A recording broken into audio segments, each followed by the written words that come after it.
Right, so I never normally do reaction videos. However, this one deserves some attention because there is a lot of irony behind this clip, which I'll explain after the video is completed. I'm going to dissect it with you guys completely. And before I begin, I also want to show some respect to Raphael here because it does take guts to speak out and admit where you are openly wrong, especially as a person who has some level of influence on a social media platform. And, whereby people are going to take your advice, whether you tell them not to take it or to take it. And I'll talk about the whole documenting thing in a second. So again, I want to show respect here. If more YouTubers did this and pushed their ego aside and openly admitted where they were wrong, we'd have a much nicer trading space and a less, say, corrupted trading space to be part of. We'd have less failures. We'd have less people feeling terrible about themselves. We'd have happier individuals, more content individuals, and also more successful individuals who can give you substantial advice and not broken advice, which happens when you're documenting your journey for social media.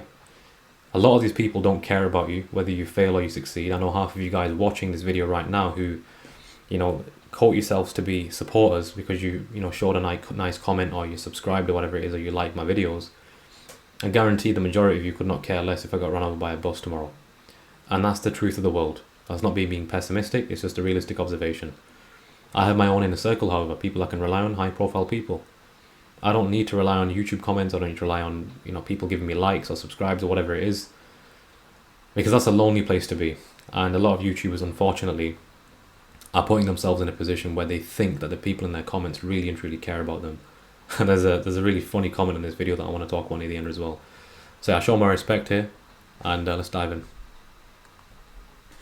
Okay, so this is going to be an important video because a lot of people are interested in this idea slash topic of profitability with smart money concepts or trading in general. And on YouTube, it's clear that a lot of people talk about their profitability, talk about what they got to profitability, maybe even if they are not profitable. And so in this video, I want to take you through this journey that I've done so far. I want to take you through the mistakes. I want to take you also through the things that I think that I've done right, and also touch on the topic of profitability. Even if you don't implement anything in this video, the fact that you are hearing this knowledge, you will be able in the future, once you experience this, because most probably you will be able to refer back to this video and be like, oh yeah, I know what is happening. Because at the end of the day, you need to understand that trading is literally a you versus you. The market is just giving you price and you are the one attaching emotion to it because you put an interpretation into the market of price, and if it doesn't fulfill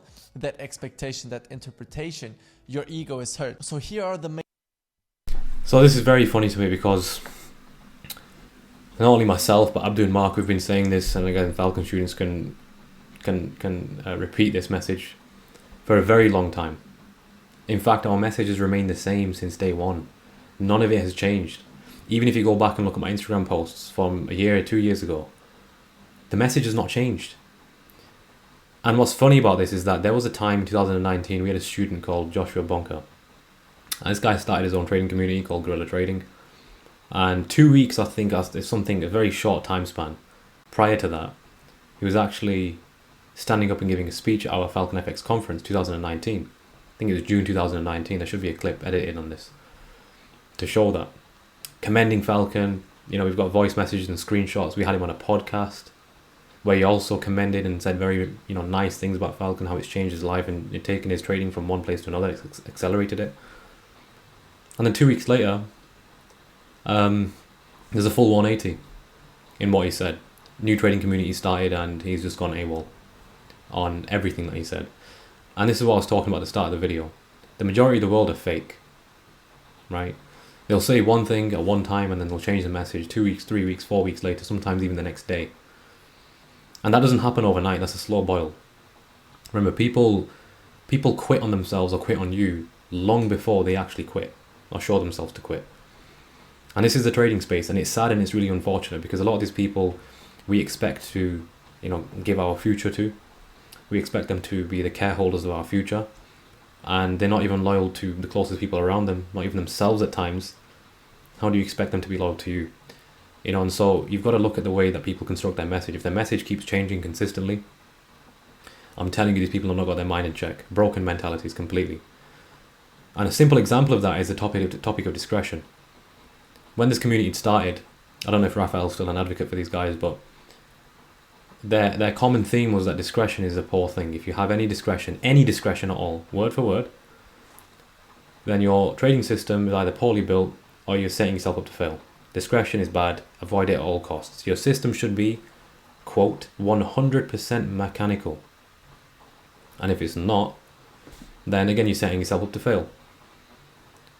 It took me one Instagram post to squash this entire topic that was being taught to all of the guerrilla trading students, this ideology even, sorry.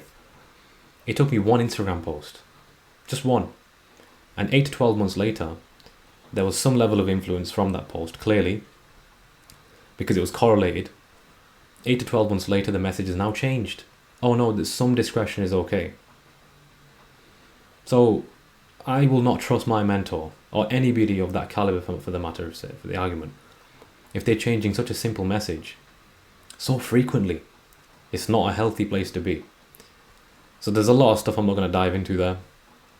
And again, I'm not bad mouthing anybody here. This is just a realistic observation. This is just an observation. That's all it is. It's not even an opinion.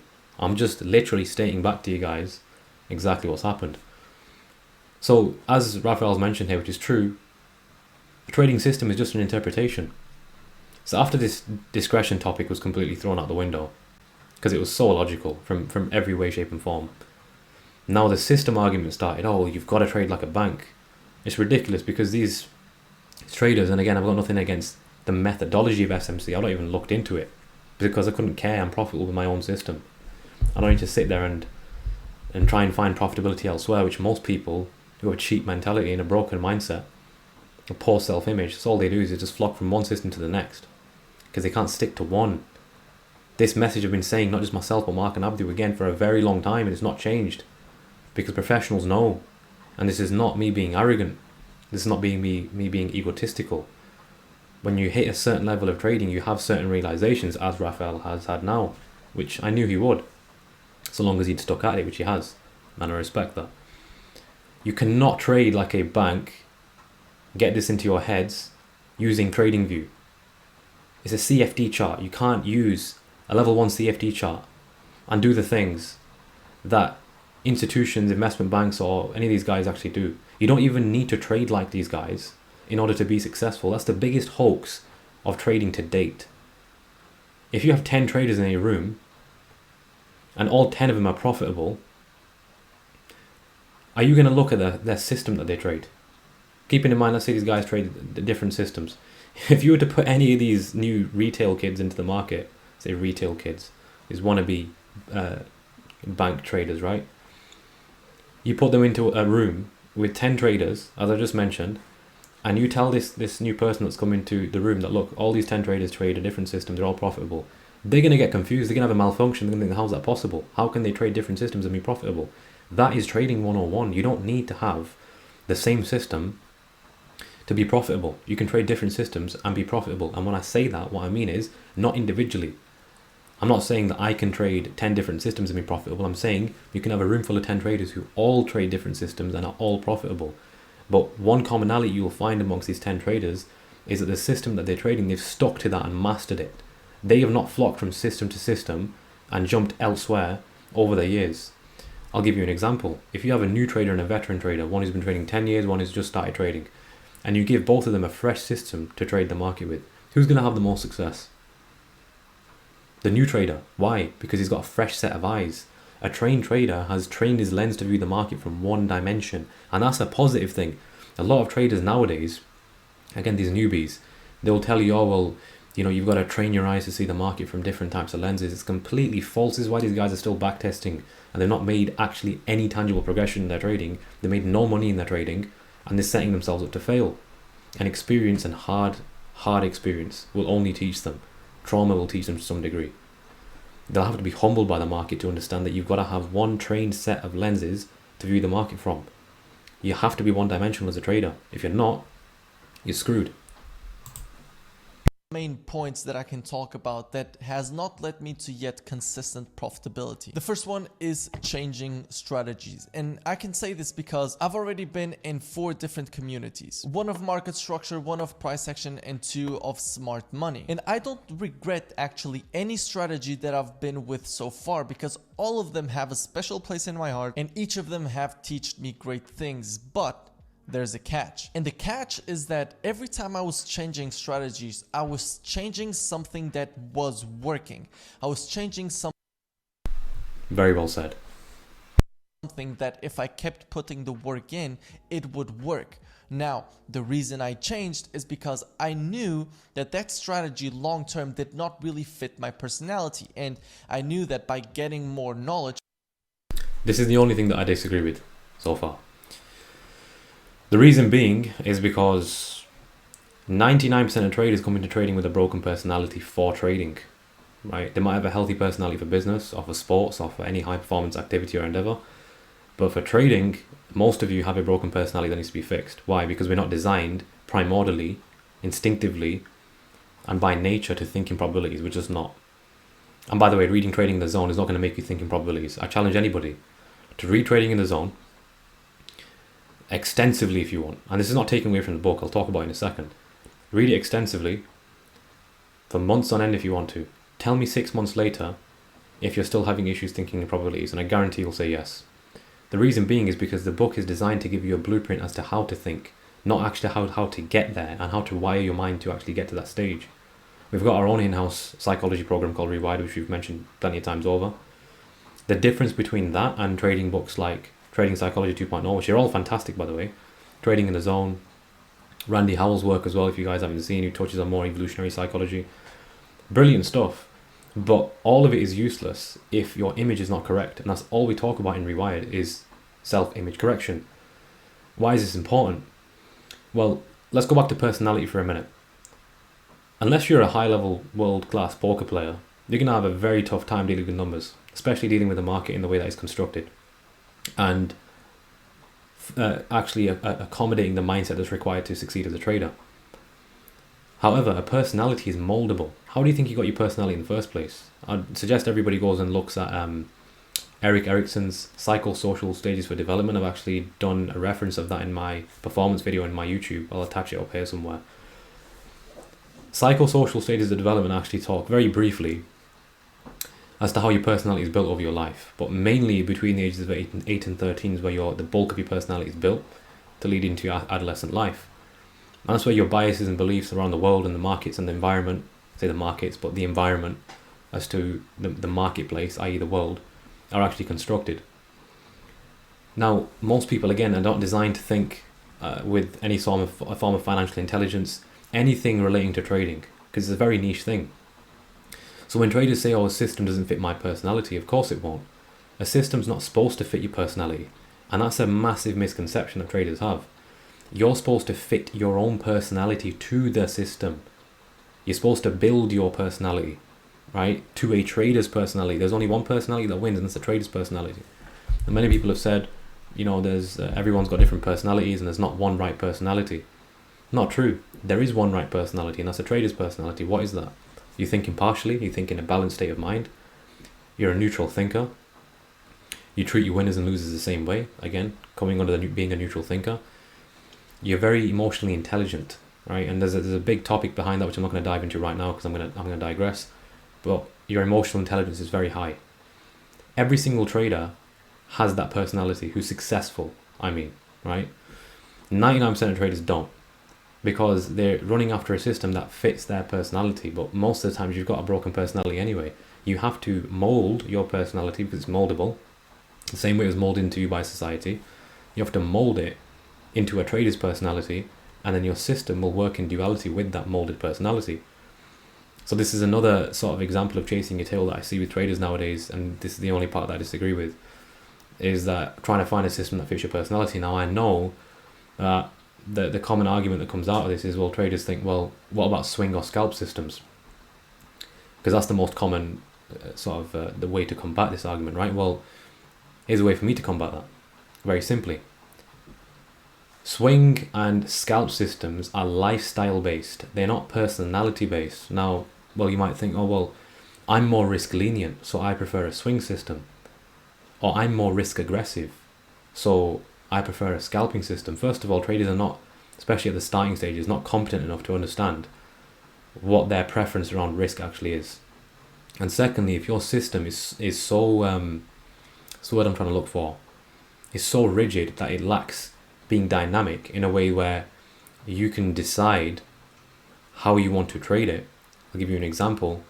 With our system, we don't have to trade a session. We're not bounded to a session. We don't have to stick to one time frame. It's simple, top-down analysis. Go through multiple different pairs, filter them out, which one of the best particular position shaping up for the week ahead. If a trade shapes up, we take it. Sometimes we're in trades for a single day, sometimes a few hours.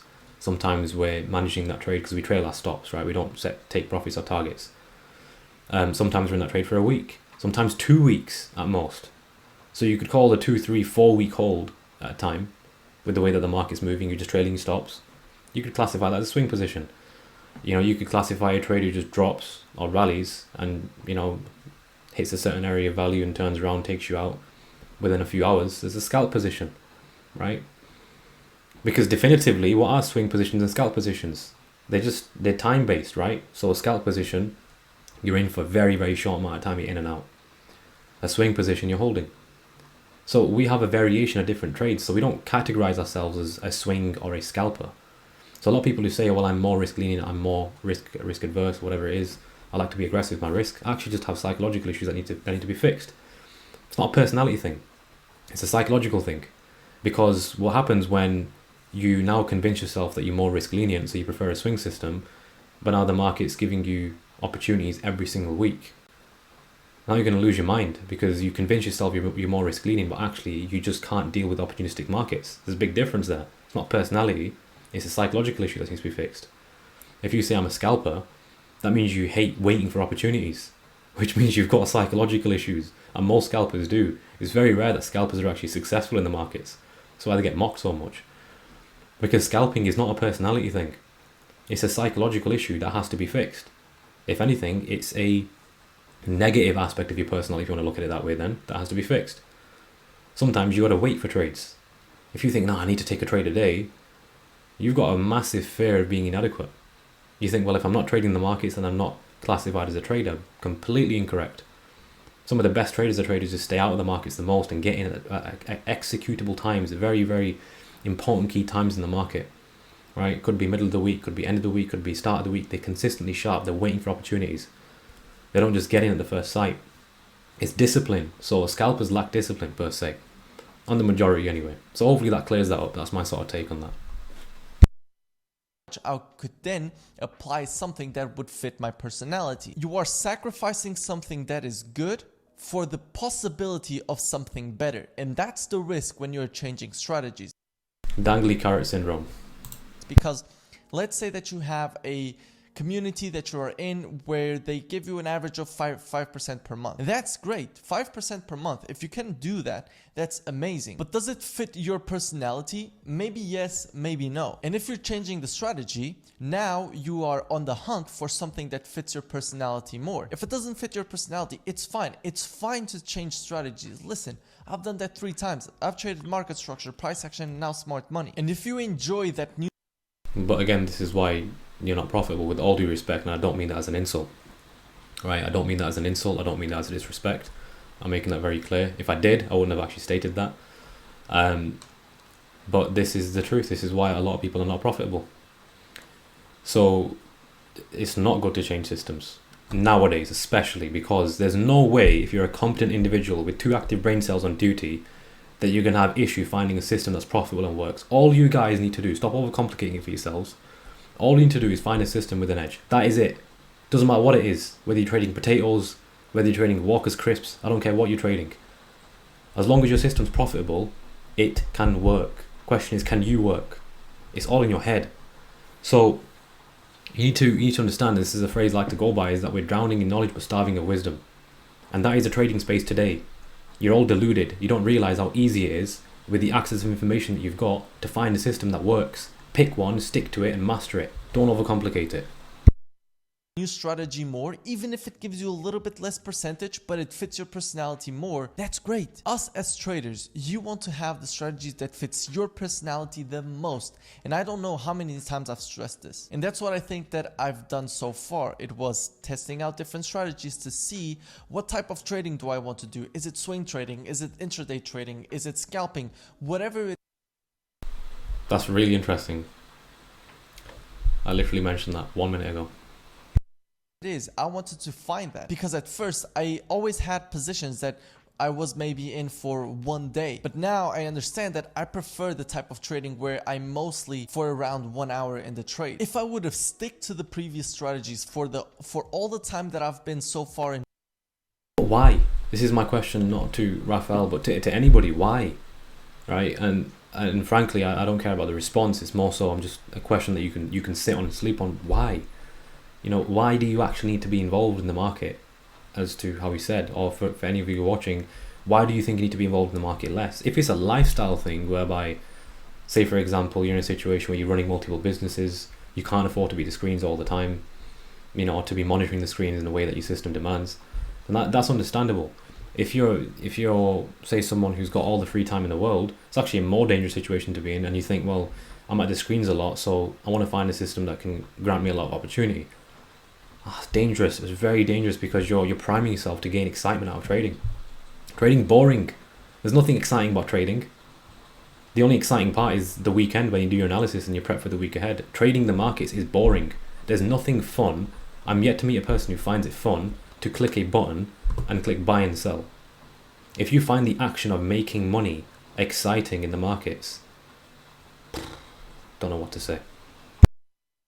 In trading, I know that I would already be consistently profitable because the strategies were profitable. And again, this was the risk that I was willing to take. And is this a mistake?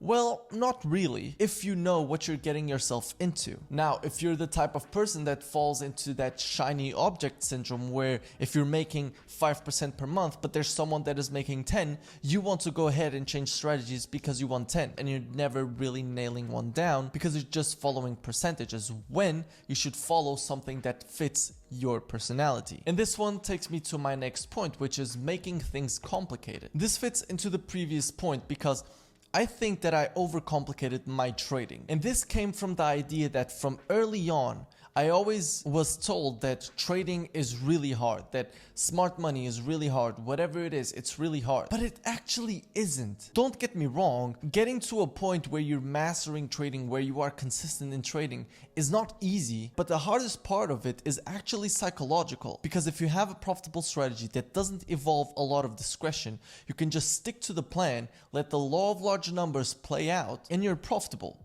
Now, for that to happen, you need to have your psychology in check. But my problem here is that I overcomplicated the first part. I never really had a discretionless trading plan. I would never... And you never will.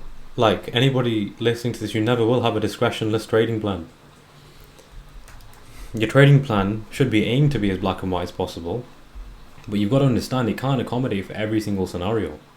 You know, I would argue the trading plan that I give to my coaching students is as black and white as it gets. But you're still going to have to utilize discretion. It's extremely important. Trading is a situational game.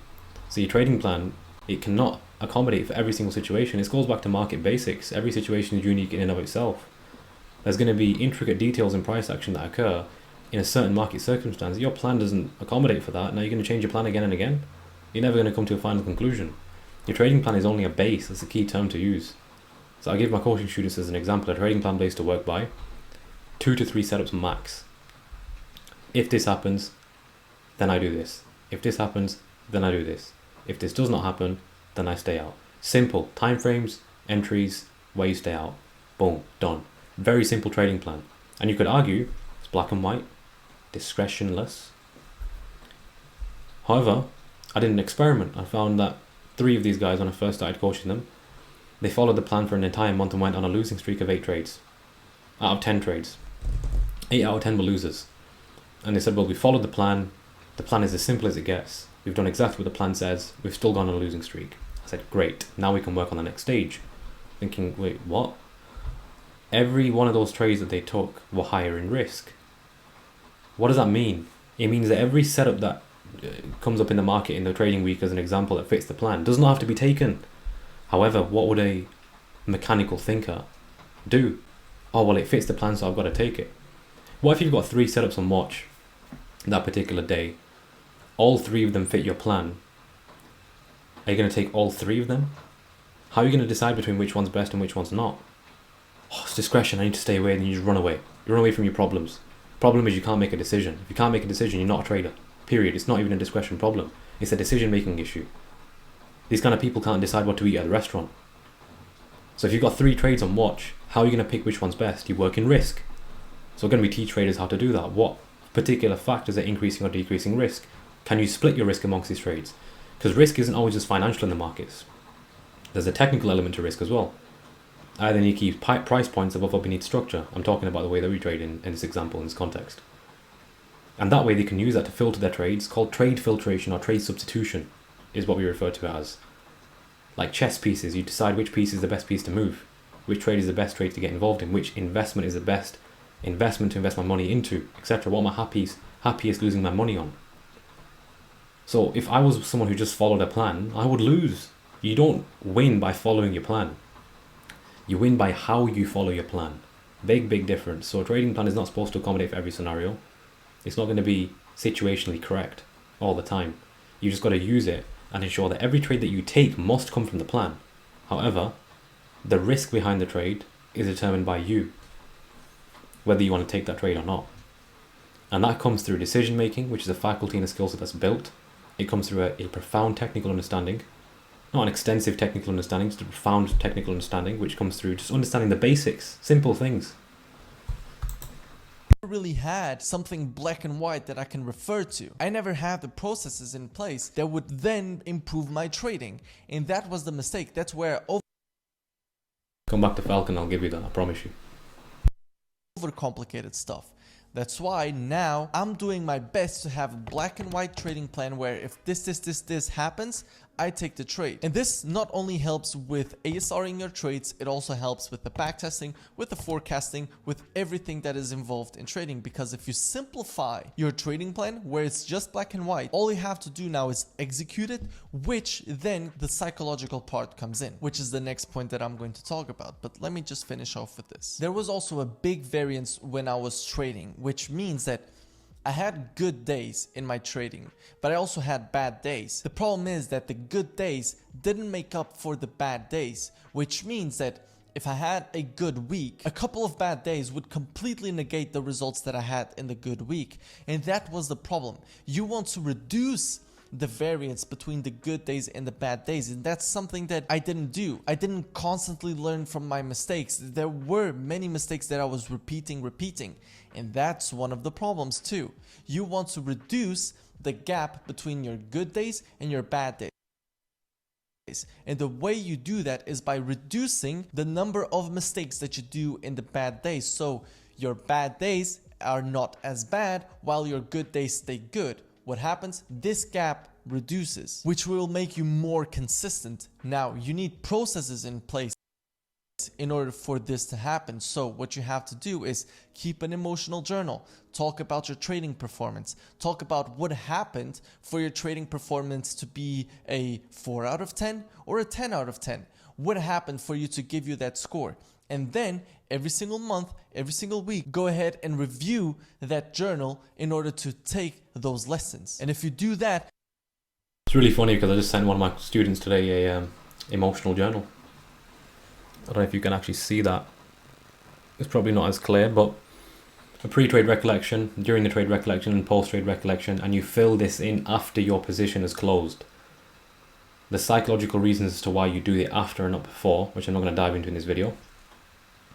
And then at the bottom of that, you dive into common thought patterns that initiate before you tend to make regretful decisions, whether that's getting into a trade you shouldn't have got into or staying out of a trade that you should have got into. You highlight the common thought patterns that initiate, and the next time those common thought patterns actually do initiate, you hedge against them. And you do this hedging process against yourself until your mind starts to sink in with your gut instinct, right? And what you actually see then and not what you think you see. And then your trading changes. you will reduce the mistakes that you're doing in the bad days, reducing the variance and the gap between the good days and the bad days, meaning you will much more easily reach profitability because the good days are going to make up for it. And last but not least, and this is one that I'm still working on, is overcoming limiting beliefs. This one is a hard one for me, and basically because of the reason that I've just said before, because of variance, where a lot of mistakes that I'm still doing are psychological. Limiting beliefs around money, around trading, around success, around work, whatever it is. These beliefs end up affecting my psychology, which affects my trading, which affects my life. I wouldn't be able to tell you yet how to overcome it, but I can tell you that I'm working on it. And I can tell you what I'm personally doing, but take that with a grain of salt because, once again, it's not something that I've done successfully so far. In terms of limiting beliefs around money, I'm trying to keep perspective of everything I want to do in my life, all the capital. This is a good shout because, again, Mark talks about this extensively in Rewired. Like I said, Rewired is a self-image correction process. If your image is not correct, any psychological knowledge that you obtain, I promise you now, will be absolutely useless. I have learned so much over the past 2 to 3 years about psychology. So much. Half of which, in fact, half, more than that. I'd say 90% of that I don't even use. Because it's useless. I don't need to know about the amygdala. Right? It's cool to know about it and it's cool to understand how it all works. But until my image and my self-image was corrected, none of that could be applied. It's like training a fighter to have some of the best techniques before he goes into the ring. But one thing you don't train is his confidence. And the image that he has of himself is that he's someone who always loses. He feels shit before he enters the ring. It doesn't matter how hard he trains. It doesn't matter what techniques you teach him, how complex or how scarce they might be. When he goes into that ring, he's going to get annihilated because the other person's image has beaten his. So your psychological knowledge is actually useless until your image is fixed. That's all that Rewired is about, is self-image correction. Douglas talks about numbers, right? Numbers and probabilities and maths. And again, I'm not taking away from any of these guys. These are fantastic reads. I'd still recommend to any trader. Brett Steenbarger in Trading Psychology 2.0 talks about routines and processes. Randy Howell talks about more evolutionary psychology and brain chemistry and biology, stress responses, nervous system, all that kind of stuff, right? Archetypes here and there as well. But in Rewired, it's different. It's all self-image. That's very interesting to me because, again, I've done extensive study into psychology, into trading psychology. Very extensive. Right? And I've got so many notes, all of which are so useless because until your image is fixed, it's pointless. And that's not all that it's about. That's the primary theme of Rewired. And your limiting beliefs is also, they will shatter themselves over time after you wire your mind correctly, which is what's taught how to do in Rewired. But you'll really and truly have a big hit when you surpass, say, 100k. And when I say 100k, I don't mean you get given 100k when you pass an assessment, like, for example, some FTMO assessments or other prop firms out there nowadays. What I mean is when you've scaled up from a small amount to that. This is why in the Falcon in-house prop firm that we've got from 10k all the way up to obviously high amounts. It's starting from 10 from a reason. In some cases on micro accounts, we start from 2.5k. And these guys are vetting themselves to last longer in the funded environment. Longer than people who just pass an assessment and get given 100k, because a lot of the emotional milestones and psychological milestones are actually met through 10, or I'd say 0 and 100k. You come across a lot of limiting beliefs then. And there's ways that you can work around that, again, all of which is spoken about in Rewired. You know, tapping into your alter ego, and there's a lot of different things that we talk about. So what people also don't mention, which is really important, is winning and losing beliefs. I've spoken about this in my last video. But you'll find that when you ask and this is a mindfulness practice, when you ask your thoughts certain questions, and there's 3 core questions, you ask your thoughts, it's a way to actually deconstruct your thoughts and realize them for what they are, and it's an illusion. Your thoughts are not you. They're completely separate from you. You just think they're you because you're saying them in your own voice, in your own mind. And there's a way that you can actually detach from them and observe them instead of actually let them do the decision making for you, which many people do. Limiting beliefs are primarily an illusion. That's all they are. It's an illusion that society has built upon you, and it's a version of you that society has made you believe is true, and it's not. So there's a lot of depth that goes into this topic, but like I said, a lot of limiting beliefs are met with when you start to deal with capital of larger amounts, sometimes even when you're on the way there, sometimes when you've lost an account, sometimes when you've had a sort of a conflict of interest, so the market's not giving you the feedback that you desired. There's many ways that this actually happens, but limiting beliefs are very powerful unless actually dealt with. that is out there, seeing other people's success and see how abundant to more successful traders, seeing more successful traders, reading about more successful traders. All this is the final part I want to talk about, because the rest of the video, there's nothing to dissect here, but the final part I want to talk about, which you mentioned here, is that to deal with these limiting beliefs is to talk to more traders and be around more successful traders, which is true to an extent, right? However, that has to be a small amount of traders, or a set trader. What I mean by that is this: if you're around 5 different traders who have different biases, different beliefs around the market, their success is going to be different to someone else, to another trader. 5 traders are going to have succeeded in a different way. They may have followed a similar path. You know, every trader has commonalities. They go through a lot of financial trauma, a lot of emotional trauma, a lot of struggle, a lot of realizations, a lot of being humbled. That's the commonality between every trader who's successful, right, to a high degree. And a lot of these hyper successful traders will tell you the same thing, that psychology is the thing that's doing the trading for you, not you. You are your psychology. So if your psychology has not been worked with, then the you that is trading the market is broken. But anyway, they'll all have different elements to their success that they'll talk about. So they'll give you different answers. So it's about getting yourself around one successful trader, or at least 2. It's better if they're best mates, right? Because they've come from the same journey. It's really important to do that, because if you're getting multiple different beliefs and opinions, you're going to confuse yourself. And this is the problem with having access to so much information nowadays on YouTube, social media. A lot of people that tell you, yeah, you know, do this, do that. And this is the problem, like I said, going back to my point initially at the start of this video, people who document, there's no point documenting for people who don't care about you. I've documented, but for myself. I can release all that when I get to a certain stage of my trading, whether that's 2, 3 million, 5 million under management, who knows? Right? There's a certain number that I might set, which I've not even thought about yet because it's not even important to me. But I've documented all that for myself, primarily as a blueprint for my kids. Not for people on YouTube who don't care for me at all, or on social media, who are going to be here one day and going to be gone tomorrow. Disloyalty is so abundant in trading space today, it's ridiculous. No values left. No values. You got people like this moron in the comments. Where is his name? Oh, he's deleted his comment now, hasn't he? It's got to be here somewhere. It was ridiculously funny.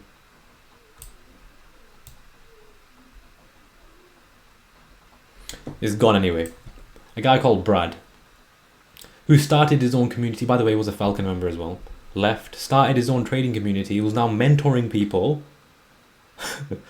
and now he's come out and said, well, after 3 years of trading, which is absolutely nothing in the market, nothing, 3 years is absolutely nothing, my grandma can last longer, that I believe trading success is not possible, somebody is yet to prove me otherwise. Why would anyone, any successful trader, want to send you their track record to prove something when you clearly have a broken mindset? So, this is one thing I don't understand about these people. They want the world to prove something to them.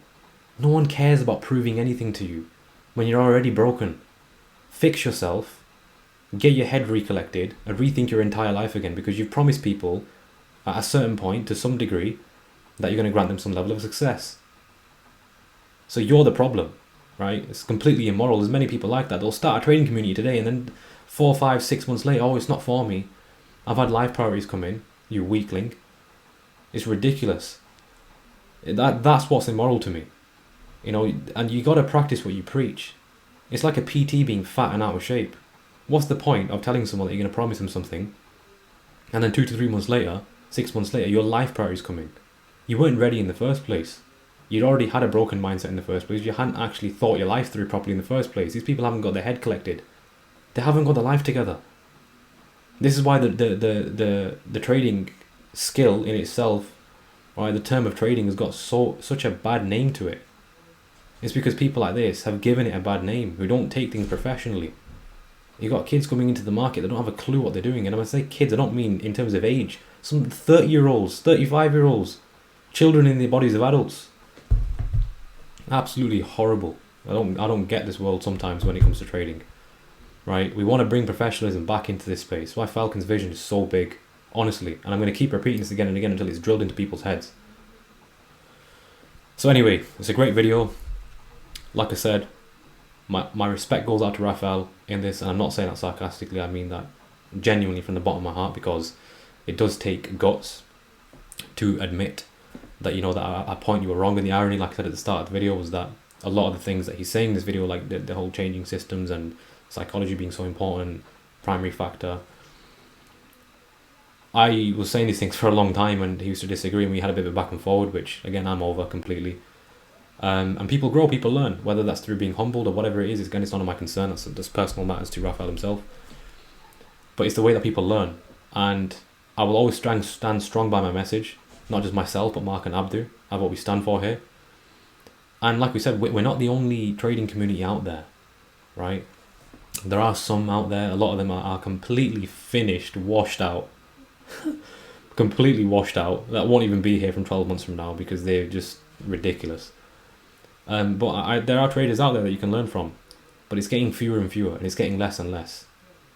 When the tide goes out, you'll see you swimming naked, right? So we're not the only place that you can learn to trade, but from what I can see, we've not really got any competition, and that's not an opinion, it's not a bias. I'm saying this openly. I've looked elsewhere, and it's a rarity that people have got infrastructure like we've got here, and security for someone's future. You know, and I wouldn't say that open in a public platform if we didn't actually have that. I'm not someone who comes out here and just begs for attention. I didn't even want to make this video, right?